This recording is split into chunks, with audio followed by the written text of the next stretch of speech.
우리 서로 인사하십시다. 주의 이름으로 사랑합니다. 할렐루야.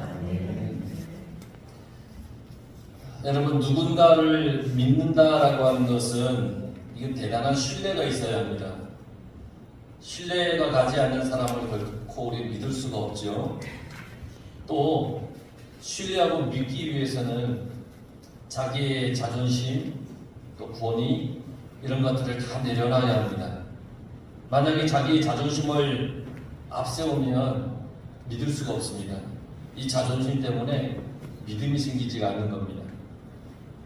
왜냐하면 온전히 믿기 위해서는 내 생각도 다 접어야 합니다. 그래야 온전히 믿을 수가 있습니다. 또 권위에 사로잡혀 있으면 상대방을 나보다 못하게 생각하기 때문에 그 상대방을 믿을 수가 없는 겁니다. 이 권위에 사로잡혀 있으면 믿을 수가 없습니다. 오래전 이야기인데 태안지방에서 학생연합수련회를 하기로 이렇게 계획을 세웠습니다. 태안에 있는 학생들을 다 모아서 여름에 수련회를 하려고 했습니다. 그런데 이제 준비하는 목사님이 저에게 김 목사님 강사로 좀 준비해 주세요라고 부탁을 했습니다. 그래서 기꺼이 그러겠다고 이제 준비를 하고 있는데 갑자기 오시더니 시간이 조금 지난 날 오시더니 미안하다는 거예요. 그 왜요? 그랬더니 강사를 취소해야겠다고. 그래서 무슨 연고인가 들어봤더니 그 당시에 태안지방에 제법 큰 교회 목사님이 왜 지방에 있는 목사를 지금 강사로 시키냐고, 수준 떨어지게 막 이렇게 얘기한 거예요. 그러니까 제법 큰 교회에 있으니까 권위 있다고 생각하는 거예요. 그러니까 같은 지방에 있는 목사는 자기보다 훨씬 작은 교회에 있으니까 권위가 떨어지고 실력이 없다라고 생각했나 보죠. 외부 강사를 들여서 하라고 했습니다. 결과를 결론적으로 얘기하면 외부 강사하고 와서 죽을 수가 있습니다. 정말 죽을 수가 있습니다. 뭐냐면 학생에게 어울리지 않는 강사를 이분이 저를 취소시킨 그분이 데리고 온 거예요. 그냥 가만히 생각해봤어요. 이 권위를 내려놓지 않으면, 내가 훨씬 더 권위 있어라고 생각하면 그 누구도 사실 믿을 수 없는 거예요. 그런데 사람이 믿어야 할 상황이 생기면, 만약에 믿어야 할 상황이 생긴다면 자기 자존심이나 권위는 자연히 내려놓게 됩니다. 믿어야 자기가 산다면 당연히 자존심이나 권위는 다 내려놓게 되어 있죠. 그래서 오늘 성경에 보면 예수님의 능력을 믿어서 살게 된 두 사람이 나옵니다. 이 두 사람의 경우는 똑같이 믿음을 가지고 있었습니다. 주님께서 너의 믿음이 너를 살렸다라고 말씀하셨습니다. 둘 다 믿음이 있었습니다. 예수님을 만나면 살겠다, 그런 믿음을 이 둘은 가지고 있었습니다. 그래서 자존심이나 권위 따위는 이미 다 내려놓고 예수님을 믿고 신뢰하기를 간절히 바라고 있었습니다. 그리고 이들의 믿음을 통해서 아주 놀라운 일이 일어났습니다. 여러분, 우리는 반드시 예수님을 믿는 믿음이 있어야 됩니다. 그래야 내가 생명의 삶을 살아갈 수가 있는 겁니다. 나의 자존심도 권위도 모두 버리고 오직 주님만 바라보면서 살 수 있게 되는 겁니다. 그래서 우리는 그렇게 내가 주님만을 의지하고 믿으면 주님 주시는 능력을 맛보며 살아갈 수가 있습니다. 그렇게 살 때에 우리의 삶은 날마다 살아나는 삶이 되는 겁니다. 주님을 믿기만 하면 살아나는 삶이 되는 겁니다. 그저 믿기만 하면 된다는 겁니다. 예수님께서 갈릴리 호수를 건널 때 풍랑을 만났잖아요. 제자들이 다 죽게 되었다라고 막 호들갑을 떨었잖아요. 하지만 예수님께서는 풍랑을 꾸짖었고 그 풍랑을 잔잔하게 만드셨습니다. 그리고 도착한 곳이 거라사인의 땅이었습니다. 그곳에서 처음 만난 사람이 귀신 들린 사람이었습니다. 그것도 군대 귀신 들린 사람이었습니다. 그를 예수님께서 구원해 주셨습니다. 귀신 들린 사람에게 귀신이 나가게 해주었습니다. 그랬더니 비정상적인 삶을 살았던 사람이 정상적인 사람으로 바뀌게 되었습니다. 이토록 주님을 만나면 인생의 풍랑이 잔잔해지고 우리를 괴롭히던 그 사탄의 역사가 떠나게 됩니다. 그 주님께서는 항상 우리 곁에 계십니다. 그런데 주님께서 거라사 지방에 있는 그 거라사 사람들에게 쫓겨났습니다. 그들은 예수님을 환영하지 않았습니다. 귀신이 쫓겨난 사건이 있었지만 그들은 예수님을 떠나시라고, 이곳에서 떠나시라고 그렇게 얘기를 했습니다. 그래서 예수님은 다시 갈릴리 사람에게 갔습니다. 갈릴리 지방, 갈릴리 사람들에게 갔습니다. 그런데 이 갈릴리 사람들은 예수님을 환영했습니다. 이들은 예수님이 오기를 기다렸다고 했습니다. 기다린 사람들. 물론 모두가 기다린 건 아니었겠지만 은혜를 깨달은 사람들은 예수님을 다 기다렸습니다. 우리도 주님의 은혜를 아는 사람들입니다. 여러분 주님의 은혜를 아시지요? 내게 베풀어 주신 주님의 은혜를 다 아시지요? 그렇기 때문에 우리는 날마다 주님께서 나와 함께하기를 원하며 늘 주님을 기다리며 주님과 함께 동행하기를 소망하며 살아야 됩니다. 주님을 날마다 우리의 삶에 환영해야 합니다. 아침에 주님을 생각하면서 주님, 오늘도 나와 함께 하셔서 나에게 새로운 삶을 살게 해주십시오 라고 해야 합니다. 하루를 시작할 때 여러분, 아침에 뭐 먹을까? 이것부터 생각하지 말고 주님, 오늘 하루도 나와 동행해 주시고 나에게 새로운 은혜를 주시옵소서, 이렇게 하루를 시작하시길 바랍니다. 그래야 주님과 함께 동행하며 살아갈 수 있습니다. 우리의 삶은 날마다 주님을 기다리면서 은혜를 사모하는 삶이 되어야 합니다. 그래서 어제보다 오늘이 더 주님을 사랑하며 사모하는 인생이 되어야 됩니다. 어제보다 오늘이 더 주님께 가까이 가 있는 인생이 되어야 된다는 겁니다. 그렇게 해야 우리는 날마다 새로운 삶을 살아갈 수가 있습니다. 이렇게 갈릴리 사람들이 예수님을 기다렸고 예수님을 만났습니다. 그런데 이때 회당장인 야이로가 예수님의 발 아래 엎드렸습니다. 달려왔습니다. 예수님이 갈릴리에 왔다는 얘기를 듣고 회당장인 야이로가 막 달려왔습니다. 그리고 자기 집에 오기를 간절히 구했습니다. 왜냐하면 12살 된 외동딸이 죽어갔기 때문입니다. 아직 죽은 것이 아닙니다. 죽어가고 있다라고 얘기를 했습니다. 죽어가고 있으니 빨리 와서 예수님 좀 살려주십시오. 그렇게 예수님께 나와서 발 아래 엎드렸습니다. 야이로가 예수님의 발 아래 엎드렸다라고 하는 것은 예수님이 자기보다 훨씬 높으신 분이라는 것을 인정하는 겁니다. 야이로가 회당장이잖아요.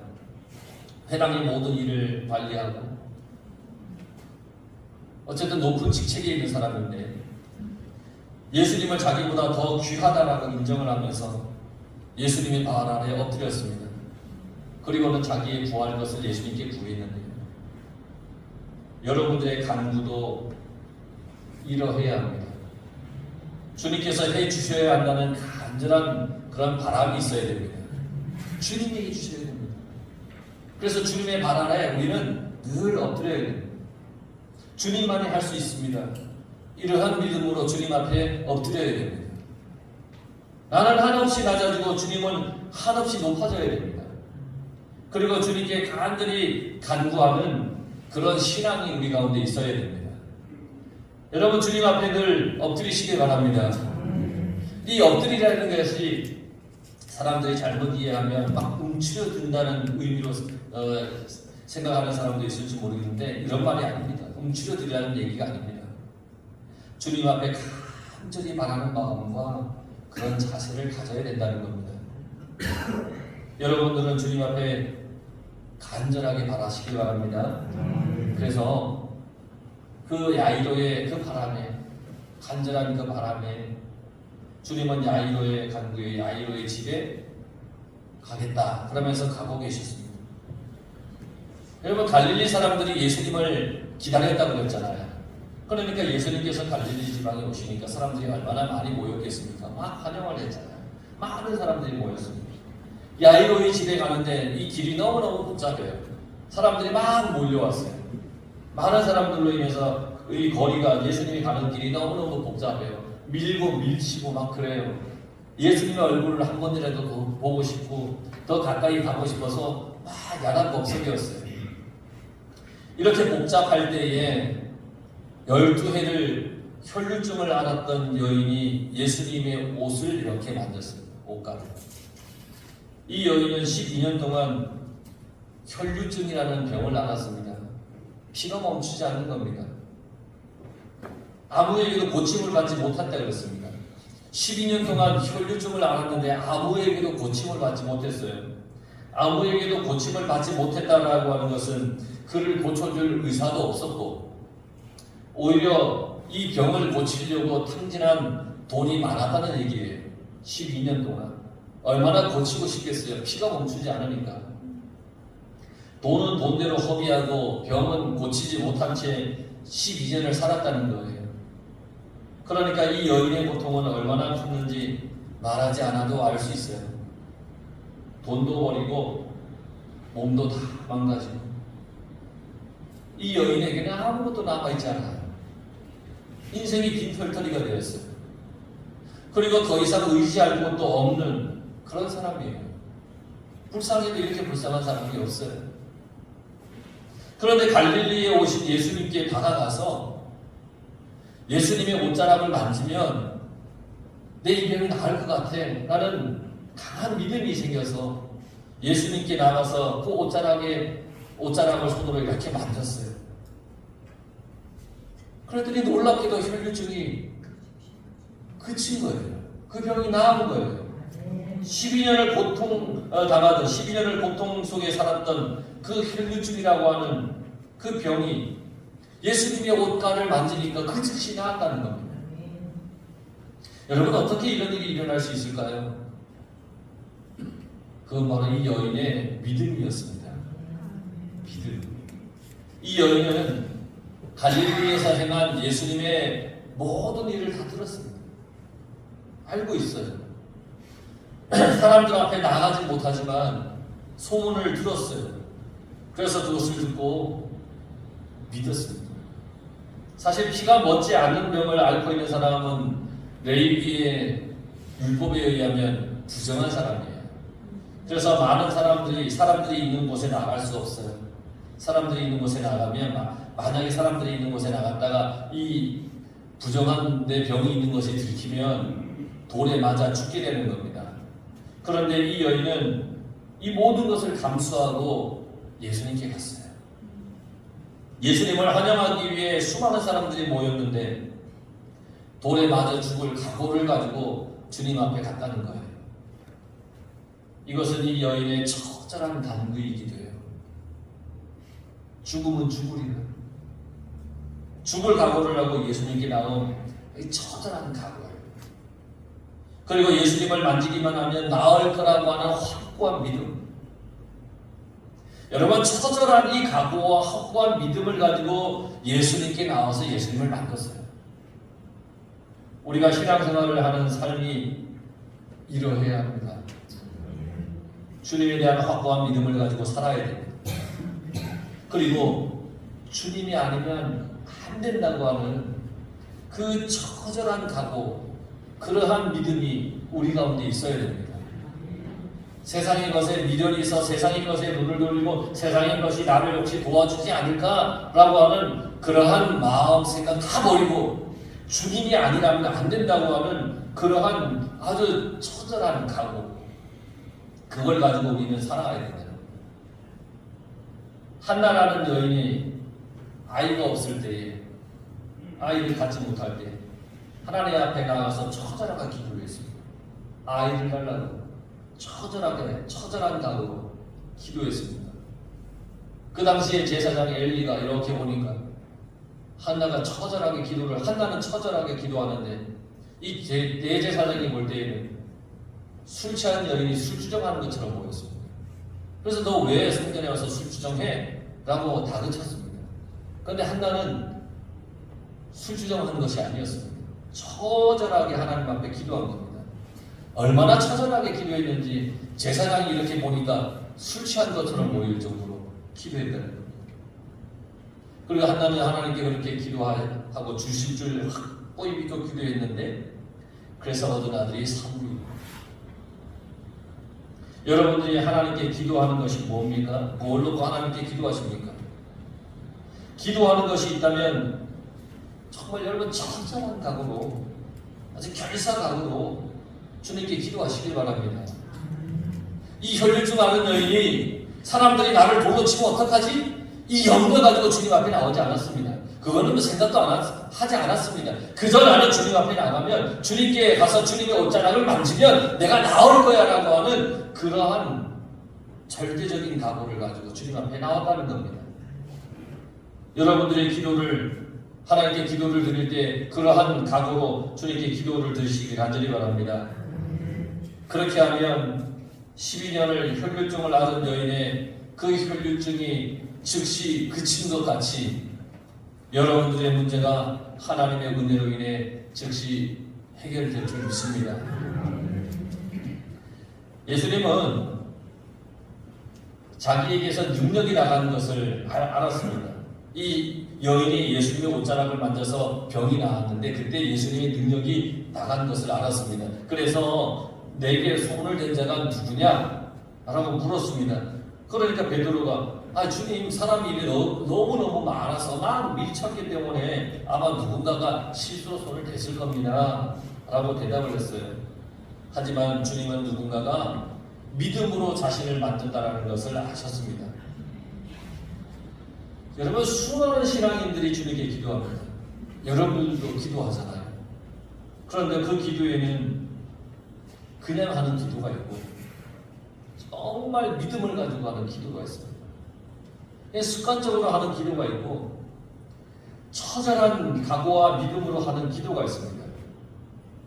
주님의 능력과 응답을 바라는 그 믿음의 기도를 여러분 드리시기 바랍니다. 믿음의 기도를 드릴 때 주님은 능력을 행하십니다. 주님의 능력이 나갑니다. 주님은 다 아십니다. 누가 자신을 만졌는지 무엇 때문에 만졌는지 다 아십니다. 주님은 우리의 형편을 다 아십니다.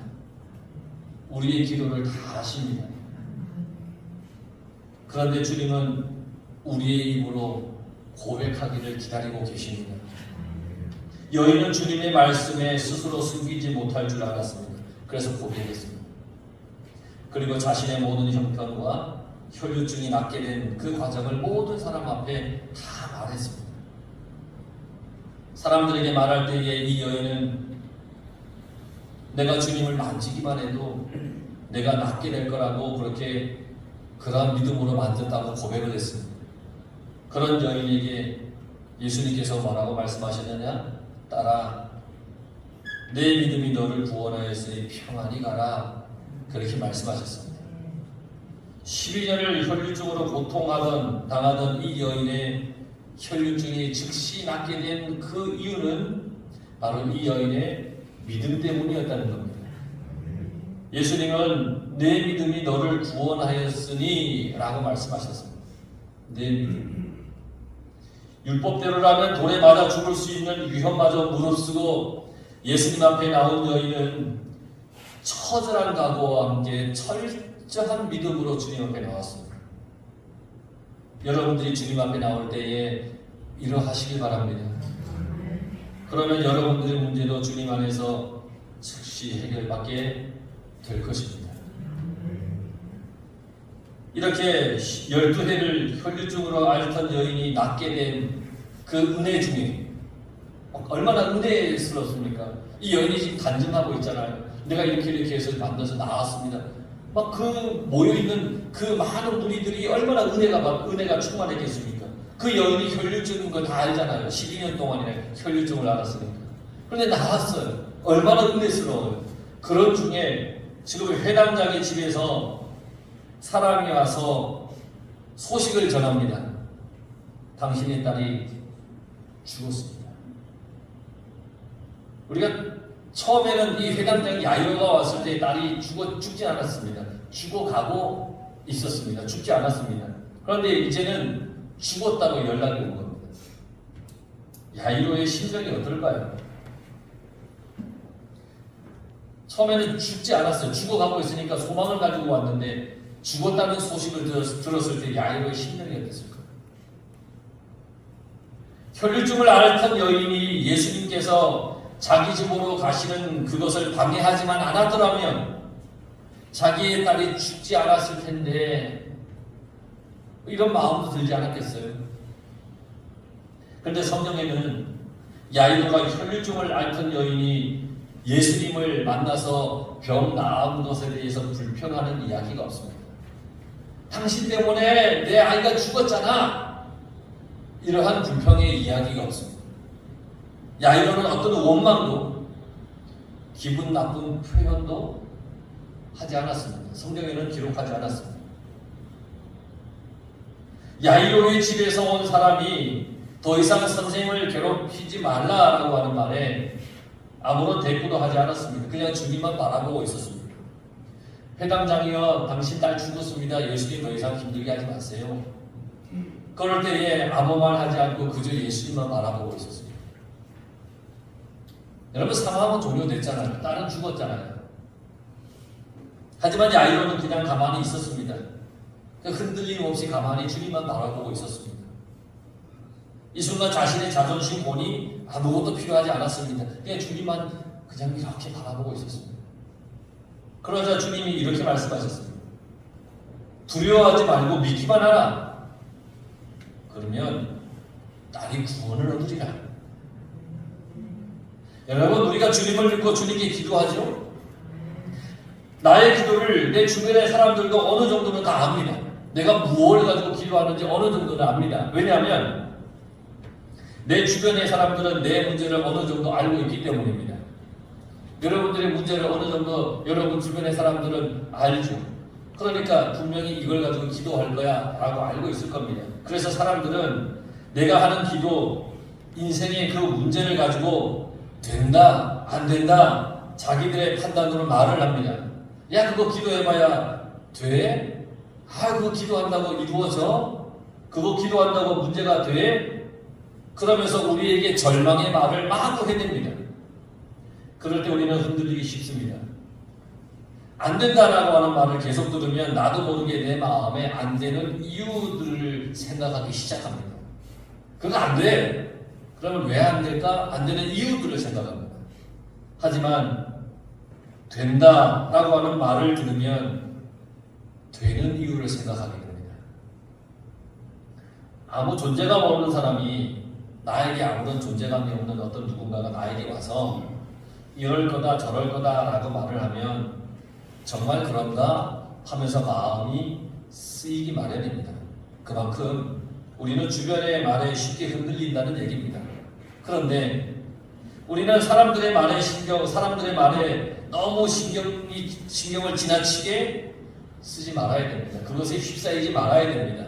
우리는 오직 주님의 말씀에 귀를 기울여야 됩니다. 주님께서는 뭐라고 말씀하셨느냐면 두려워하지 말고 믿기만 하라, 그렇게 말씀하셨습니다. 사람들은 당신 딸 죽었습니다. 소망 없습니다. 끝났습니다. 더 이상 주님 괴롭히지 말고 그냥 가서 장례나 치르십시오. 이렇게 얘기를 했지만 이 야이로는 주님의 말씀에 귀를 기울였습니다. 두려워하지 마라. 믿기만 해라. 그러면 그 주님이 말씀을 그렇게 하셨다면 우리는 두려워하지 말고 그저 믿기만 하며 살면 되는 겁니다. 믿기만 하면 딸이 살 것이라고 말씀하셨으니까 믿기만 하면 되는 것입니다. 그런데 우리는 이런 주님의 말씀보다 세상 사람들의 말에 더 신경을 쓰다 보니까 주님의 놀라운 능력을 우리는 경험하지 못하는 겁니다. 믿기만 하면 그토록 간구하던 딸이 살아나게 됩니다. 그리고 예수님은 딸이 죽은 것이 아니라 잔다 라고 하셨습니다. 그러자 야이로의 딸이 죽었다는 것을 아는 사람들이 그 예수님의 말을 막 비웃었습니다. 아니 죽었는데 뭘 잔다 그래. 하지만 그 딸은 비웃는 사람들을 보란 듯이 살아났습니다.